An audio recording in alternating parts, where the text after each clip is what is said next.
আপনারা দেখতে পাচ্ছেন ছাদের উপরে ওলকপির চাষ করা হয়েছে।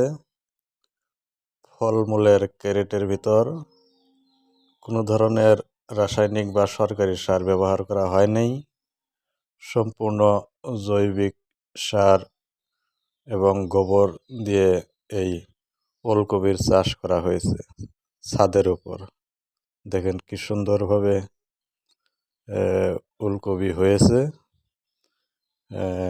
এখানে কোনো সরকারি রাসায়নিক সার ব্যবহার করা হয়নি। জৈবিক সারের দ্বারা ছাদের উপর ফলমূলের ক্যারেটের ভিতর এইভাবে ছাদের উপরে চাষ করা হয়েছে। ইচ্ছা করলে আপনারাও চাষ করতে পারেন। প্রত্যেক দিন হয়তো পানি দেওয়া হয়। পানি দেওয়ার জন্য মোটরের ব্যবস্থা করা হয়েছে।